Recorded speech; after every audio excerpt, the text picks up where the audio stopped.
Thank you for coming in. Make yourself comfortable. Excited. Alright, so how have you been this week? Not very good. What is that? I've just overall had a bad week.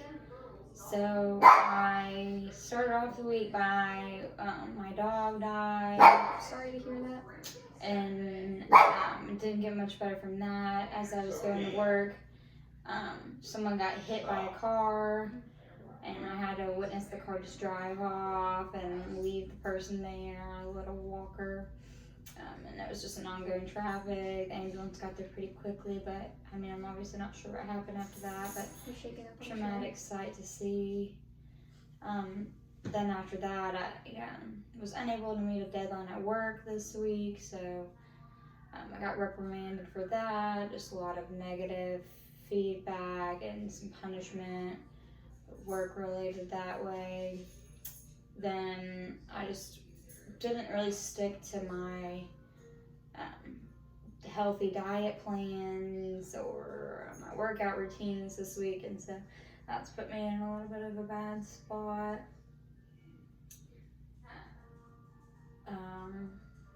I guess some friendships were getting a little bit better, but still just not the same as they used to be.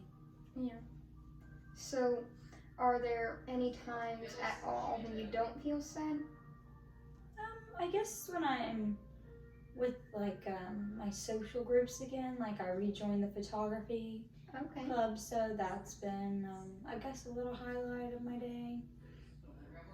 Okay. So there's still little peaks of happiness, right? Right. So going forward, let's try to focus on the positive things. I know there's a lot of bad things, but a lot of times you can feel better if you focus on the positives. Alright. So I'm gonna ask you a question, okay? Okay. So what if you go to bed at night, then tomorrow morning you woke up and your problem disappeared? What would you notice? What would be different? I mean, bad things probably wouldn't be happening to me, Okay. because that's really where my sadness comes from. Like It's a bunch of bad things. triggered by like bad events happening, and then I'm just like stuck.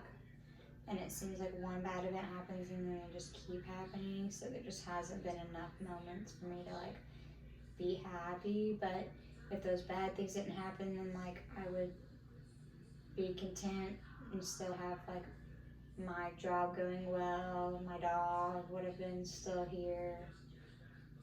I wouldn't be seeing all the problems of the world falling apart in front of me on my drive to work. Okay. I would be able to maybe see like the horses or something a little happier.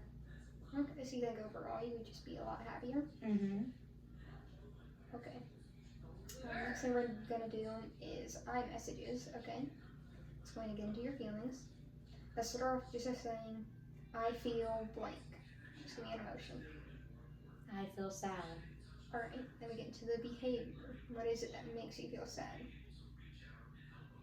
I feel sad when bad things happen to me. Alright, and let's add in the consequence. I feel bad when bad things happen because I feel sad when bad things happen to me because it takes away my happy thoughts. okay. That's a good example of an iMessage. Can you give any more emotions? I feel out of control when unpredictable things happen because I know I might not have the power to fix them. Okay, so you don't like feeling out of control. Right. Like I can't help that my dog died. I couldn't help the person getting hit by a car.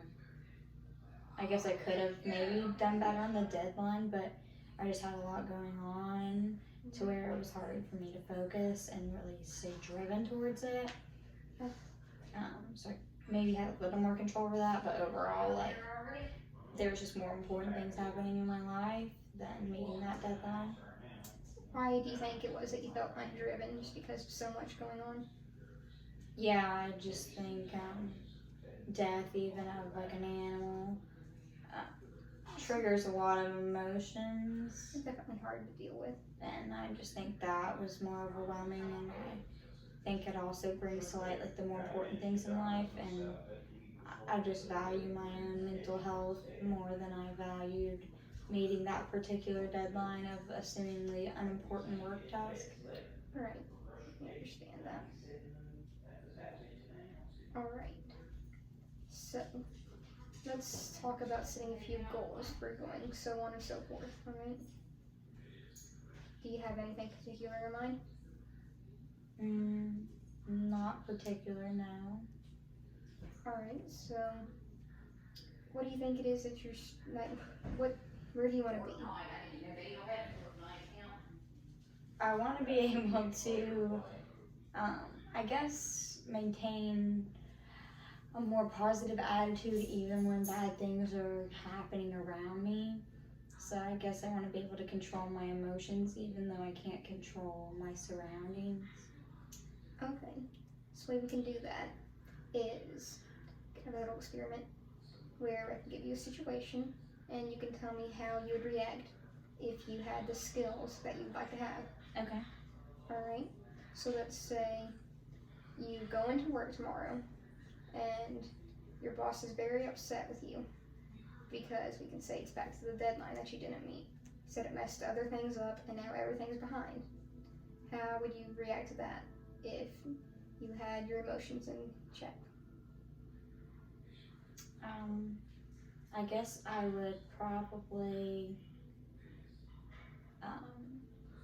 take responsibility for my actions and accept the punishment. Maybe even offer to do a little more work to help, because then I would feel useful. And then tell myself, instead of being sad that things at my job aren't going as I wished, that at least I'm lucky to have a job. Okay, that's very good. I'll give you another one.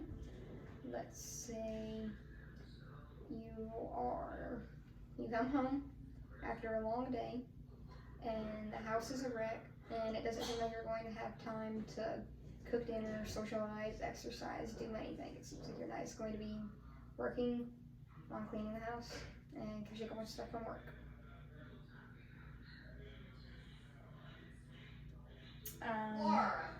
I guess I would focus on the good things, like I have a house, at least I have stuff to be in my house, and although I don't want to be stuck cleaning it all night, that I at least am able to have the materials needed to survive, and that maybe it would motivate me to get stuff clean before so I would have more time for my social and life and to do other things. Okay, so we did good there. Now let's go back to the goals. So we have that goal of focusing on a more positive outcome even in tough situations. Is there anything else you could do? Maybe increasing maybe my support so that I have other people that, like I've heard, if you surround yourself by people, you're more likely to act like them. So like if I have more positive influences in my life, maybe I could keep a happier outlook on life. Okay. And anything else? So we've got being more positive, the support system. I guess just maybe increasing activities that make me happy. Okay, that's very good. Alright, now we're going to look back on those three things, and on a scale of 1 to 10, 1 being least important, 10 being most important, I want you to rank how important those goals are going to be for you in this upcoming week. Alright, so let's start with the focusing on positive things. Probably an 8. An 8? Alright, the support group. Probably a 4. Okay. And the last one? Increasing my things I like to do, probably 6. Alright, so this week I want you to focus mainly on the focusing on positive things, since you believe that's most important to helping you. Mm-hmm. And then go back. So, Doing things Doing that make things me you like. happier. I Yeah. like things I like. And Alright, so then that was next. yeah. So, first and foremost, focus on the positive things. And then, if you can get yourself to, that's when you'll do the things you like. And then, still want you to form that support group. Just do what you can. Don't make it your main worry. Just try. Okay, I can do that. Alright. Well, I think we've had a pretty good session today. We covered a lot. I know there's a lot of negative things going on right now, but if you follow the goals we set, I think it can help you get on and get to your better self. All right, thank you. Alright, thank you for coming in. Have a good day. You too.